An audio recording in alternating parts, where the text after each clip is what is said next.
Hello everyone. In this little video I'm going to show you how I weathered this model to look like this.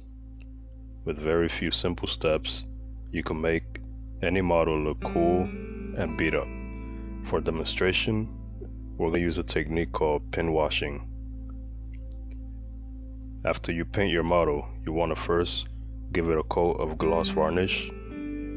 This will help not only protect the paint, but also make the wash run smoother, since we're using oil paints. I'm using this brand, which is very affordable. You could get it at any art supply store, but you can use any gloss coat of your choice. Here are some of the oil paint colors that I've purchased, and I've had these for many years now.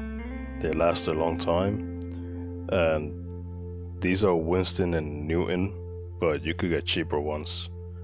These are more expensive, but you don't have to spend that much money. To dilute, we're going to use mineral spirits. This you can get in bulk at any convenience store or home improvement store. And this is great product for working with oil paints. So I'm gonna use some raw umber and mix it in the cup with mineral spirits.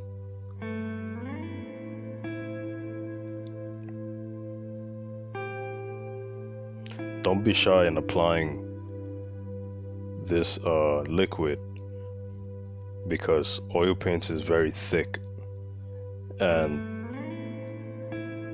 although we want to apply the wash a little thicker, or pin wash a little thicker, giving a little bit more extra liquid will help you make the most out of your wash.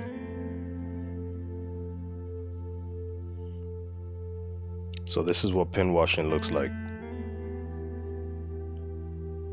Remember when I said gloss coat your model before you start applying the wash?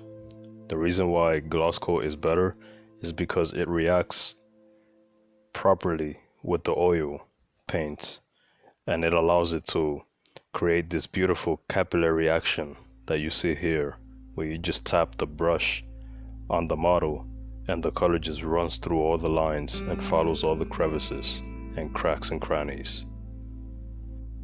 It's truly satisfying. It's almost like a Zen moment.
After your wash is nice and dry, it's dried or semi-dried, with a clean Q-tip, and specifically a good quality Q-tip.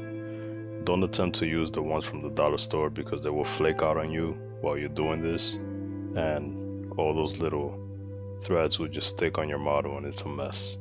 So try to get yourself some good quality Q-tips to dip them in the mineral spirits and wipe off the excess wash that you don't want. Anything that's smeared or that just looks messy, you can wash it or wipe it off with the Q-tip.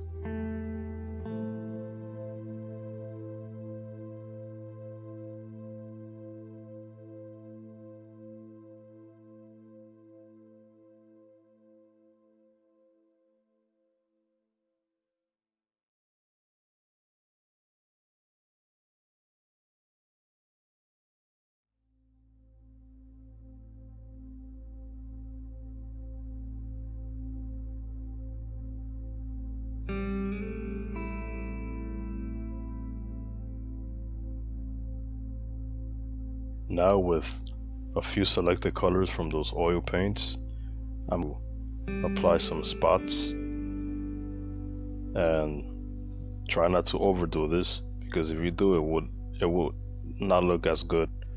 But you just want to give some randomness, and what I'm doing here is will all make sense in a second. So you just give a few spots here and there. What we're trying to do with the white specifically is simulate rain marks, and you know, that weathered, washed up white effect, that milky tone that sometimes you see on garbage trucks or construction equipment. We'll take some of that brown or raw umber, and I usually apply it under the rivets or anything that's could have been drilled in, or anything that has some kind of raised area. I go in with the raw umber and work it in later.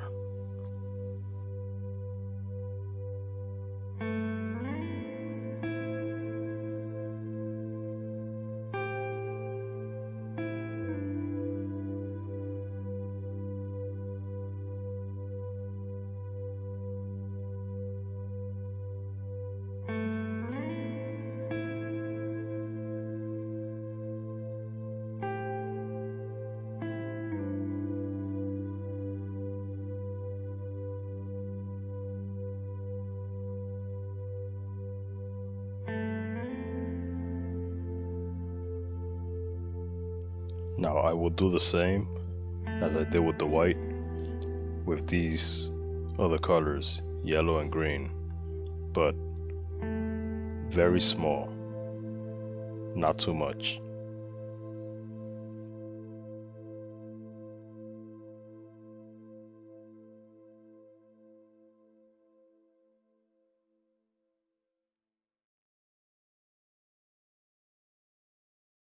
Now to blend everything together, I dip my brush in mineral spirits and use this stroking motion with my brush so that the blend and the lines could come down as if this has been exposed out in the elements for a very long time, and water and all kinds of weather elements just have been running down through it.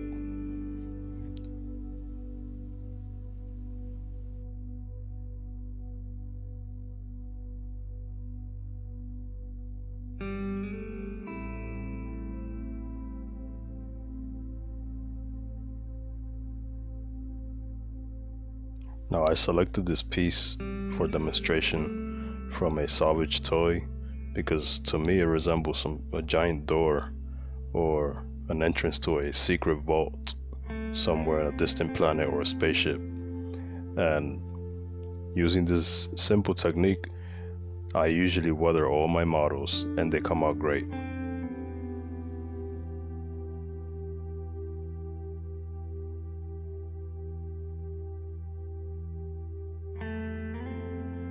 Here are some photos of some of my works. This is a RX-78 Gundam that I painted, and using this very exact same technique and colors, I achieved this nice cool weathered effect. I hope you enjoyed. Thank you for watching. Until next time.